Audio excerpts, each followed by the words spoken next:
Olá, meu nome é Camille Vitória, sou estudante de Ciências Biológicas com ênfase em Ciências Ambientais da UFPE. Irei falar um pouco sobre a síntese proteica e a importância biológica das proteínas. A síntese proteica é o processo de formação das proteínas. Esse processo é realizado por estruturas denominadas de ribossomos, presentes tanto em células procarióticas quanto eucarióticas. Na molécula de DNA estão contidas todas as informações genéticas do indivíduo. Assim, para que a síntese de uma determinada proteína seja realizada, é necessário que a região específica do DNA onde está contida essa informação seja decodificada. Neste processo, ocorre a transcrição dos nucleotídeos dessa região em molécula de RNA, que irá direcionar a síntese proteica em um processo denominado de transdução. A molécula de RNA, que carregará essa informação até o local onde ocorrerá a síntese proteica, é denominada de RNA mensageiro.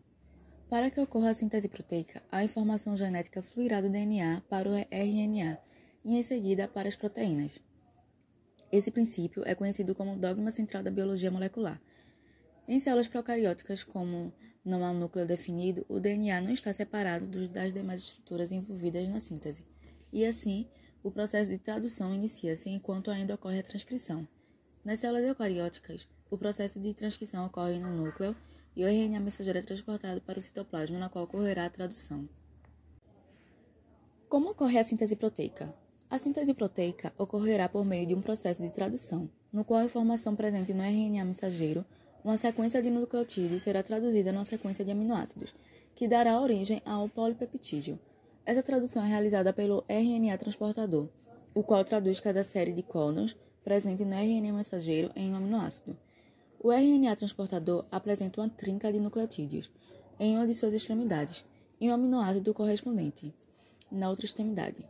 O RNA transportador transportará, então, o aminoácido específico até os ribossomos, estruturas celulares nas quais ocorre a síntese de proteínas, pareando seu anticódon ao códon complementar do RNA mensageiro. Na tradução, existem dois métodos de reconhecimento entre as moléculas que garantem com que esse processo ocorra adequadamente. No primeiro método, o RNA transportador deve ligar-se ao aminoácido específico que ele transportará ao ribossomo.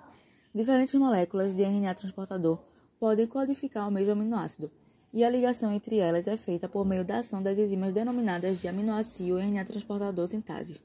Existem cerca de 20 tipos diferentes dessas enzimas, sendo que cada uma acondiciona a uma combinação específica de aminoácidos e RNA transportador. O segundo processo é o pareamento entre o RNA transportador e o RNA mensageiro. Existem cerca de 45 moléculas de RNA transportador, e essas são capazes de parear-se com diferentes códons do RNA mensageiro. Isso se deve à flexibilidade existente no pareamento da terceira base do códon, chamada de movimento de pêndulo, na qual a existência de um códon sinônimo, o qual apresenta uma diferença apenas na terceira base, permite a codificação de um mesmo aminoácido por diferentes códons.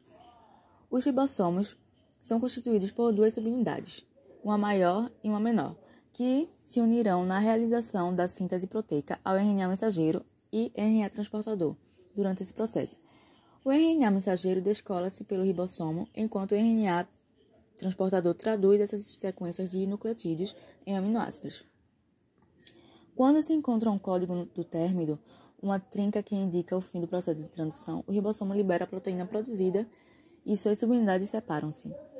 Os ribossomos apresentam 3 sítios de ligação. O sítio P, em que uma molécula de RNA transportador está ligada à cadeia polipeptídica que está sendo formada. O sítio A, em que está presente o RNA transportador que carrega o próximo aminoácido a ser condicionado. E o sítio E, em que o RNA transportador, após deixar o aminoácido que será adicionado, sai do ribossomo. O processo de síntese dos ribossomos ocorrerá em 3 etapas. A síntese proteica ocorre em 3 etapas. Primeira, iniciação da tradução. Nessa etapa, ocorre a união das duas subunidades do ribossomo com RNA mensageiro e RNA transportador, este trazendo o primeiro aminoácido da cadeia polipeptídica. Segundo, alongamento da cadeia polipeptídica. Durante essa etapa, os demais aminoácidos que acompanham a cadeia polipeptídica são adicionados. O anticódon do RNA transportador parece com o RNA mensageiro no sítio A. O RNA ribossômico catalisa a formação da ligação peptídica entre o novo aminoácido e a cadeia em formação. O polipeptídeo é separado do RNA transportador presente no sítio P e ligado ao aminoácido do RNA transportador sítio A. O RNA transportador presente no sítio P é deslocado ao sítio E e retirado em seguida. do ribossomo, enquanto o RNA transportador do sítio A é deslocado ao sítio P. O RNA mensageiro também é deslocado no ribossomo e leva ao sítio A o próximo códon a ser traduzido, dando sequência ao processo até a identificação do códon do término. E o terceiro é o término da tradução. Após a identificação do códon de término, uma proteína chamada de fator de término liga-se a esse códon, induzindo a ligação de uma molécula de água na porção final da cadeia, fazendo com que ocorra a quebra da ligação entre o peptídeo e o RNA transportador presente no sítio P. O peptídeo formado é então liberado através do túnel de término presente na subunidade maior do ribossomo. Após esse processo, as cadeias polipeptídicas formadas podem passar por diferentes processos de transformação, de modo a tornar essas proteínas funcionais. Bom, e para finalizar, agora irei falar um pouco sobre a importância biológica das proteínas. A importância biológica das proteínas pode variar muito. Elas realizam um enorme número de atividades em nosso organismo. Poderíamos dizer que sem elas não haveria nenhum resquício de vida. Podemos dizer também que as proteínas são características comuns de todos os seres vivos, desde a bactéria até um ser humano. Proteínas, nutrientes e de armazenamento. Encontradas nas sementes de muitas plantas, são necessárias para a germinação e o crescimento do broto. Outro exemplo é o ovoalbumina, encontrada na clara do ovo. Proteínas contráteis ou de motilidade.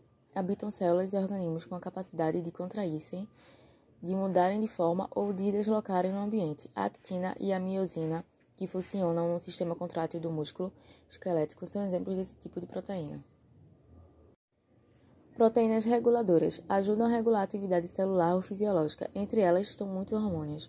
A insulina, que regula o metabolismo do açúcar, é um exemplo.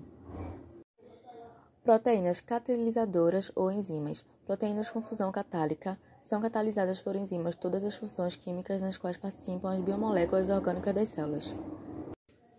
E por último, proteínas de defesa. Defendem os organismos contra a invasão de outras espécies ou as protegem de ferimentos. Podemos citar as imunoglobinas ou anticorpos, proteínas especializadas para reconhecer e participar ou neutralizar invasores, como bactérias e vírus.